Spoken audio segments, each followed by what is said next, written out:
Welcome and thank you for joining us. I'm Christy Goranson, the moderator for tonight's debates. We begin with the race for Spokane County Sheriff, and because Washington is a top 2 primary state, both candidates in this race are Republicans. Let's meet them. Incumbent Ozzie Knezovich was appointed sheriff in the spring of 2006 and elected to the office of sheriff in the fall of 2006. Sheriff Knezovich is seeking his 3rd term. Incumbent Doug Orr is a detective with the Spokane Police Department where he's worked since 1996. Detective Orr previously worked for Idaho State Police. He holds a PhD in criminal justice from Washington State University. Welcome to you both. Thank you. Well, for this debate, the candidates will answer questions from a panel of Spokane journalists. From KREM 2 News, reporter Sean Chitness. From KXOY News 4, executive producer Melissa Luck. And from the Spokesman Review, government reporter Kip Hill. So before we begin, we want to go over a few of the debate rules for our viewers. All of these rules were agreed to by the candidates prior to the debate. The reporter panel will ask the same question to both candidates, or a panel member may direct a question to just one candidate. Reporter panel members may request a follow-up to an answer. Answers will be limited to 1 minute. Candidates will be allowed 2 rebuttals for the entire debate. Rebuttal length will be limited to 30 seconds. So let's begin. A coin flip determined that Sheriff Knezovich, you will have the opportunity to answer the first question first. And Sean, take it away. Christy, thank you. Candidates, we want to begin by talking about school shootings and the recent one on the west side of the state last week. Talk to us about what you think the agency, the Spokane County Sheriff's Office, can do to be prepared for that type of incident, and how you can keep the community safe when it is concerned about something like that happening in our area. School shootings are something that we've been looking at for a very long time. I was actually on the foundation team of the response for the Spokane County Sheriff's Office to school shootings. We actually teach a lot of the classes throughout the region on school shootings and how to respond to those shootings. So since 1994, I've been involved in this type of discussion because of my background in SWAT. One of the biggest things that we have to do is also train our schools, and Spokane County has been very effective in training our public schools in the things that they need to look at and how we go forward. The other aspect is to take a strong, hard look at our mental health system and try to identify kids that are having trouble before we have this type of incident happen. All right, Detective Orr? I don't think we can be fooled into thinking we're going to have an easy answer for this. In fact, we're not. Nobody saw this coming over on the west side of the state, a student being enrolled there. What is important is that we do have training involved. We do have training in place right now, but with both departments. And I think the core of it belongs to the crisis intervention training. What happens afterwards, how we respond to that. But most important right now, we have in place right now some labor negotiations with school resource officers, and for them to be better armed, better trained. Those labor negotiations have stalled, and it's important for us for everyone to partner with them to see that through and get it in place now. All right, second question, Melissa, and Detective Orr, you'll take this one first. Candidates, 2 controversial gun rights initiatives on the ballot in Washington that both claim in their own way to make our state safer. 594 involves the expansion of background checks. 591 makes the state background checks line up with federal background checks. What are your stance on these initiatives, and do you think either of them would do anything to keep our community more safe? 591 is very straightforward. In fact, it more or less just reinforces our Second Amendment, that firearms are not going to be confiscated. With that, there shouldn't be any question that would be a yes for me. As far as 594, what it intends to do is to keep firearms from those who might hurt other people, and for those who couldn't get past a background check. In that way, you would say well, that's just great, but right now that 18 pages, very ambiguous language, and it doesn't, those strategies do not reduce gun violence. And I think that's the most important thing here. $10 million has been spent on these campaigns. You know what I could do with $10 million? Crisis intervention training, where officers could interdict those guns, those weapons, the places where they matter the most, domestic violence situations, situations with mental illness crisis. So that's where we need to focus. Sheriff? I support 591 because it does bring Washington in line with the federal standards very clearly written legislation. I do not support 594 because it's 18 pages of very complicated language. It doesn't just say sell, it says transfer. And that word transfer is going to be a major problem in enforcing that law. You also have a lot of mandates, unfunded mandates that are being pushed down to the law enforcement agencies and small businesses. One of the things that we need to really address is when you take a look at trying to resolve these issues is who actually is applying for these weapons and how do we intervent them from getting those weapons. A simple background check of getting a concealed weapons permit would solve and close that loophole, because I'm very much in favor in closing the loophole simply for the domestic violence side of this. Thank you. All right, Kip. Thanks, Christy. Budget session's coming up for the county. I'm going to ask both candidates to make a pitch. Do we need additional deputies, and where do we need them, and where's the money going to come from if we do need them? And Sheriff Knezovich, you'll answer this one first. Since 2008, the unincorporated areas of Spokane County have lost 34 deputies due to the national economy, actually worldwide economy. We have been struggling to try to recoup those positions through different measures of streamlining the agency, saving money where we could save money. There just isn't any money in the county's pipeline to do that. You know, there was in the paper, my opponent mentioned that he would ask for 5 deputies a year. Well, it takes 7 years to accomplish getting those 34 positions back. So in 2022, you would have the same amount of officers that you had in 2008. We have to have a really strong discussion with the Board of County Commissioners about where do we prioritize revenues, and if we can't find any revenues, are there revenues that we can come forward with and take to the citizens to pass? Okay. Detective Orr? If someone tells me that there isn't any money, then I'm going to create it. And let me explain to you what I mean by that. First of all, I'd be scared of anybody who thinks that they can answer that question in 60 seconds. It just can't be done. But to add some perspective, we spend 70% of our budget now on criminal justice. And at some point, the taxpayers are going to say, you know, we give you 70% of our money to do this and get this done, and you're not getting it done. So if we don't have money, we create it. So I'm going to focus my attention on creating revenue streams that aren't there. I'll give you a good example. The police department in California recently created their own records management system, wrote their own computer code for that. They now sell that code to other agencies and bring in more than $1 million a year. So I'm going to bring in some of that human capital and create some of those revenue streams. All right, next question, Sean. Candidates, let's talk about the reputation of the Sheriff's Office. As you know, there have been some stories about specific deputies having misconduct while on duty. What can be done to improve the reputation when you have cases like that? And also, do more steps need to be taken involving the legislature to give the sheriff more authority to deal with those deputies? Detective Orr, you'll take this one first. First of all, morale in the Sheriff's Office is fairly low right now, and apathy is fairly high. That needs to be solved immediately. When we talk about legislation, I know my opponent has promoted the integrity legislation. My opponent has gone to Olympia twice. It never makes it out of committee, and I can't see banging my head against the wall over something that's not going to work. So let's go ahead and bring it here to Spokane. Let's create some civilian oversight. And I'm not talking about just using the word transparency. I want to make a system, an ombudsman system, that is answerable. So, you know, when deputies lose their humility, we know they've done something selfish. They forget who they're working with and who they're working for. An ombudsman system will fix that and create that transparency that we need. Sheriff Knezovich? My opponent talks about the integrity legislation. There's only one reason the integrity legislation hasn't passed, and that's because of the lobbies that form against it.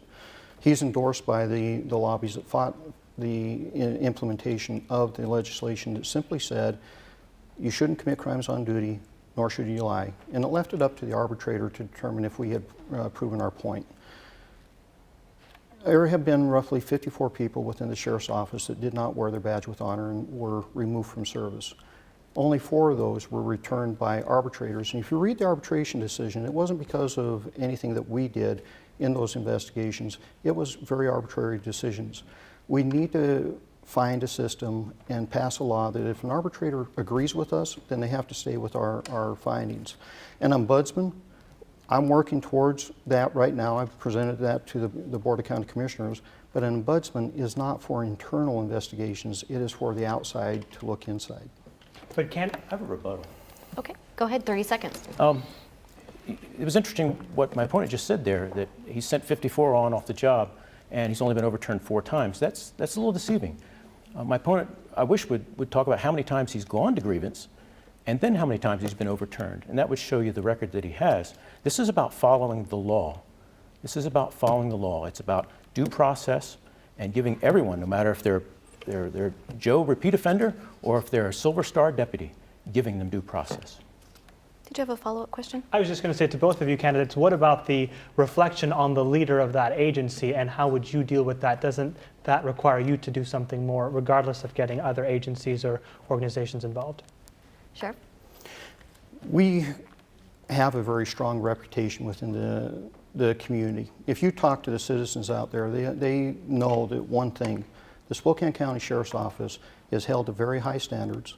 They have seen me hold my agency to very high standards, and that is one of the things that they compliment me the most on, is the fact that I do hold people accountable, I do follow the law. There's not been one time that my opponent can point to where an arbitrator has said, Sheriff, you didn't follow the law, nor has civil service ever said that. All right, next question, Melissa. And Sheriff, you'll answer this one first. Oh, All right, you would like to use your rebuttal? No, I'll save it. Okay.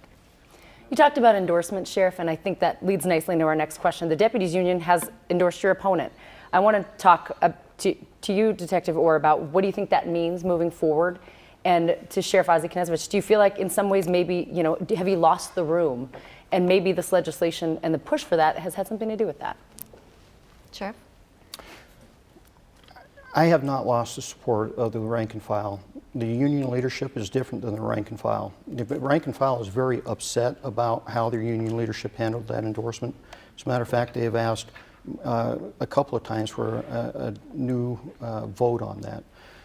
The thing that you have to look at is the unions statewide were very angry with me when I went to Olympia to do this. Matter of fact, our first meeting in Representative Kevin Parker's office, they stated, Sheriff, you've made us very angry. If you don't back down, we're coming after you. And that's what they did. They recruited my opponent. They came after me in an election. But again, they misjudged the citizens of this county. The citizens of this county stand behind me because I do hold people accountable. That was evidenced by a 72% primary win. Trust is the currency of leadership. If you don't have it, you're not going to get anything done. I went to, and it's not fair to demonize unions. I'm not going to demonize the labor or the middle class worker. I listened to them. And when I went to talk to them about what we needed to go forward with, the fact that they would somehow want to lie or commit crimes on duty is ludicrous. I told them, when they asked me that question during the endorsement interview, they said, what are your thoughts on civilian oversight? Now, if there's anything that you're not going to get the union endorsement over, it's that. I told them, we're going to go forward with this. We're going to have it in my 4 years. I'm going to lead you through it. It's going to be something that we can all accept, and it's not going to distract us from the good job we're going to do. And they still endorsed me. And that's a powerful statement, and I'm proud to be endorsed by them. All right, next question, Kip, and Detective Orr, you'll answer this one first. Yes, another money question. Do we need a new jail and how are we going to pay for it? I'm going to fight that tooth and nail. We don't need a new jail. We have before us a blueprint on how to go about not having a new jail. The idea that we can change people's thinkings, and change their thinking, and I'm talking about what's rooted in that cognitive behavioral therapy where we're actually rehabilitating a person's way of thinking that they're not going to come back into the system. That's not for everybody. There are people out there that want to hurt us. They need an orange jumpsuit, they need a peanut butter and jelly sandwich, and they need to sit in jail. We can't fix them. For the ones that are amenable to treatment, we have a plan for that. You keep them from coming back, you draw down the jail population. Let's put it to work, let's give it some time, and I think in the end, you'll find out we don't need a new jail. Sheriff Knezovich? My opponent is very naive on this subject. for the last 8 years, and actually the last 18 years, this community has fought with this issue. In 1995, the Spokane County Jail was identified as being overcrowded. At 577 inmates, this week we had 660 inmates in a facility designed for 464. This has never been about a new jail. It's been about replacing Geiger Corrections, which is a very antiquated military barracks converted to be a jail, never intended to be a jail. My opponent doesn't recognize the fact that Commissioner Mark Richard and I brought smart justice to this community in 2007 when we hired David Bennett. We implemented many of those things that David Bennett brought to the table. Many of those ideas in the blueprint for reform are my ideas, things that we brought into this community. We have lowered the jail population roughly 25%. You're not going to get to a position where you can just magically wave a wand. And the reason we have repeat offenders in this community is because of the jail. Sheriff, would you support a tax to pay for the jail? You're going to have to take this to the citizens, and that's one of the things that my opponent is deathly afraid of. He doesn't want to lead. He wants to tried and true no new tax tagline. When you're a leader, you have to be willing to step up and say, folks, here's where we're at, here's what we need to go forward, and here's what it's going to take. And that's going to be taking it to them for them to decide. It's not us raising their taxes, the citizen will decide. Detective Orr, would you like to answer the follow-up question as well? Yeah, when we talk about money, I didn't lead us into a $300,000 lawsuit over legal financial obligations. I didn't lead us into a lawsuit over $79,000 worth of an illegal search a couple months ago. More than $500,000 to employees for claims against wrongful terminations. $230,000 to Prison News for a First Amendment violation. My opponent fired a victim of sexual harassment, and that cost you $500,000. You change leadership, I'll give you the money. You may use your first rebuttal. First rebuttal. Mr. Orr totally mischaracterizes what happened here, and if you take a look at the record, my administration has been sued vastly less than the prior administration. The reason being, we totally changed the policies and procedures that we work under. We have saved the money, and that lawsuit that he talks about, the $500,000, was a sexual harassment lawsuit that we ended up inheriting from the prior administration. They didn't do anything about it, and we had to deal with it. And it did cost money. And that's what happens when you allow something to go on for 9 years, then try to fix it. All right. Next question, Sean, and Sheriff Knezovich, you'll answer this one first.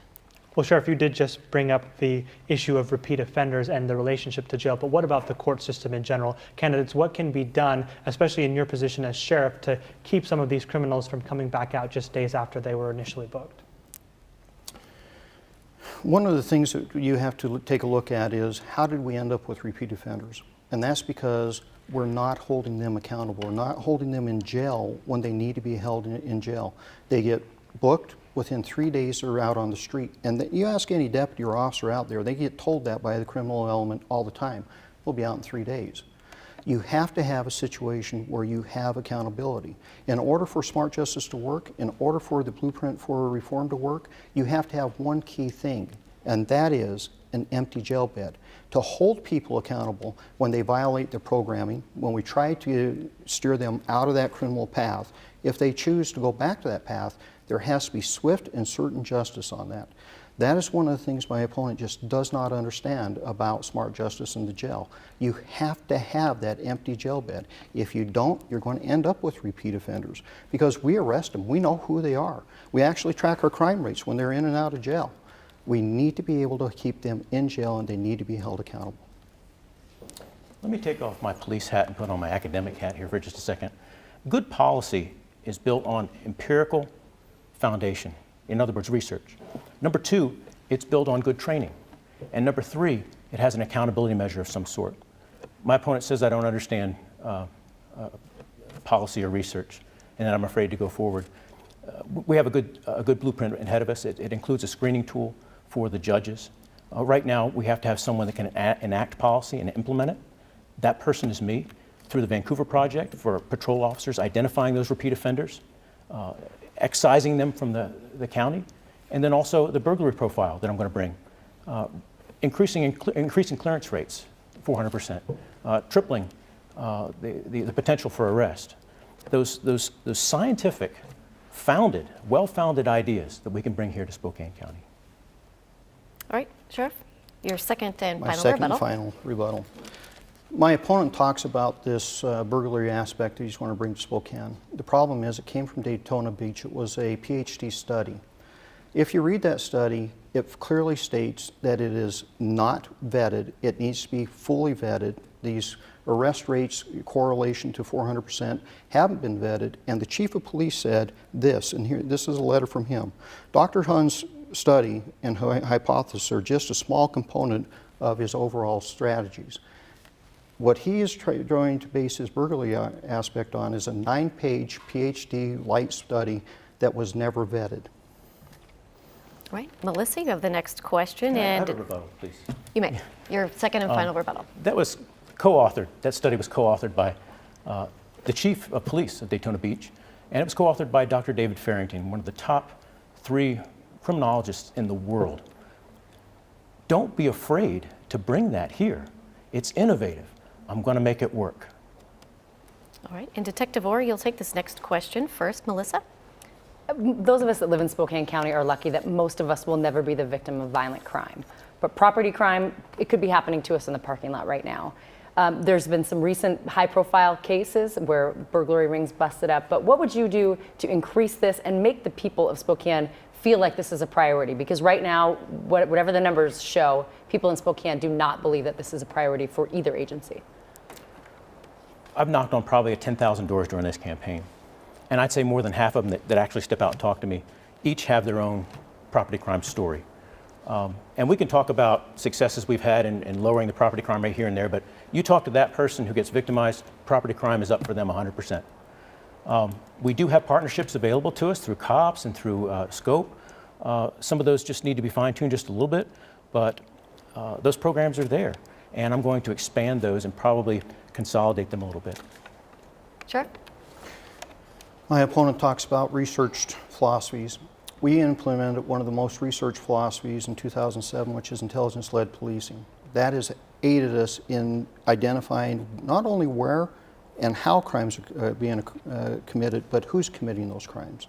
We have this very robust, and that is why since 2007, we have reduced the violent crime rate in this county by 56%, lowest rate in 20 years. The property crimes rate is down 8% since 2004. We have targeted these issues, but it's not just because of intelligence-led policing as far as the policing aspect, it's the community-oriented part of intelligence-led policing. We have 550 SCOPE volunteers which we engage. We train them to go out and collect fingerprints, to look at email that our citizens send us saying where crime is. It's the citizen that is the greatest asset to us. We created a website where they could send it straight to us and we get their information. All right, Sheriff Knezovich, you'll take this next question first. Kip? Thanks, Christy.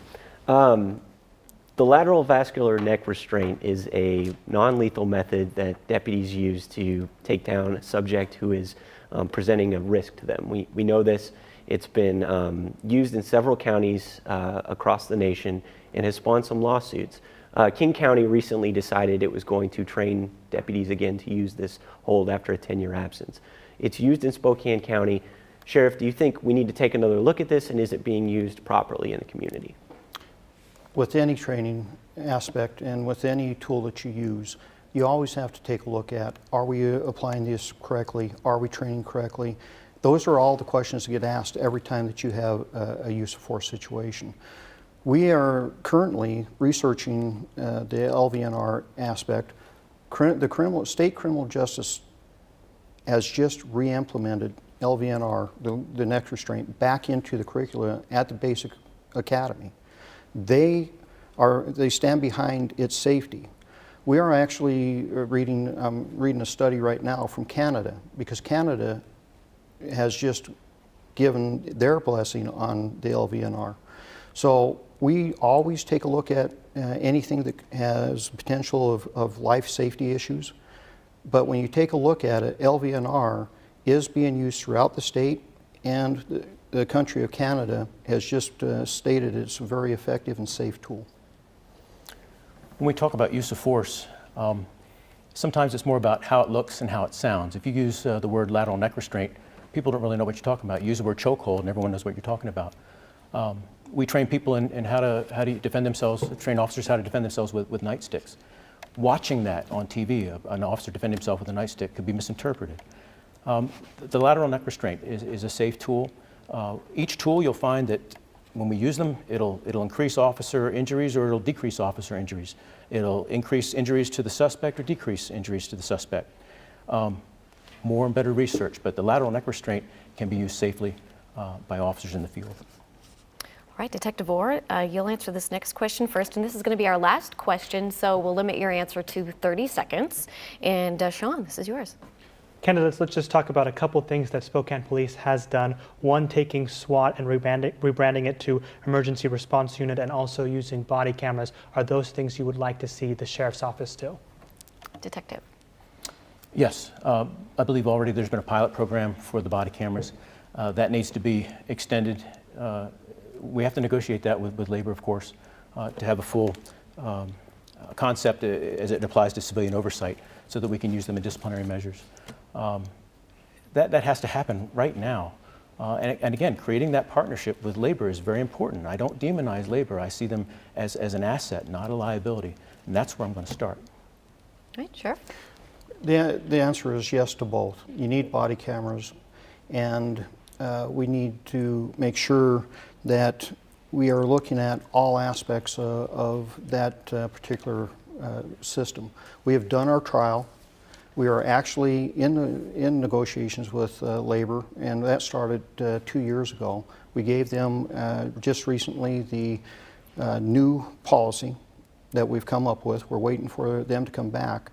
However, I truly believe that the cameras will reduce liability for this community. All right, that will have to be the last question, so it's time now for closing statements. And before the debate, we flipped a coin, and Sheriff Knezovich, you will go first. You have 1 minute for closing statements. Thank you. Ladies and gentlemen, it's been a pleasure to serve you as your sheriff for the last 8 years. We have done a lot of amazing things in that last 8 years. We have reduced violent crime by 56%, lowest violent crime rate in 20 years. Property crime rate is down. We have trained 18,000 law enforcement professionals from across the world because we are known as an international leader in training. My opponent talks about his endorsements all the time. Take a look at the website. You will see and compare the endorsements. I'm endorsed by law enforcement leaders from across the state. I'm endorsed by my own employees. There is a difference between the line troop and labor. My labor group has stated that I have too high of morals and that sex on duty is okay. I don't think that sex on duty is okay, and that is what's caused some of the rubs between me and labor, not me and the rank and file. Thank you very much. All right, thank you, Sheriff Knezovich. Detective Orr, you have 1 minute for closing statements. And thank you for having me here today, and thank you to Channel 7. I think the ground troops are saying the sheriff's standards are not high enough, that the law is the highest standard. The sheriff is the chief law enforcement officer of the county, and it is ironic to me that the people that he says he's leading are the people endorsing me. And I'm proud to be endorsed by the Spokane County Deputy Sheriff's Association, but I'm also proud to be endorsed by the detention services, that's the jail, their nurses. I'm also endorsed by the Spokane Police Guild. I'm also endorsed by the Spokane Police Lieutenants and Captains Association. I'm endorsed by the Spokane Firefighters. I'm endorsed by the Washington Association of Chiefs of Police and Sheriffs, or WACOPS. I'm also endorsed by the Washington Council of Metropolitan Police and Sheriffs. Law enforcement is endorsing Doug Orr for sheriff. Now you trust these people with your lives. Trust them with your vote, and vote for me on Election Day. Thank you. Thank you to you both, and that will do it for this debate. Our thanks to the candidates, Ozzie Knezovich and Doug Orr, who are running for Spokane County Sheriff. Up next, candidates running for Spokane County Prosecutor. We'll be right back.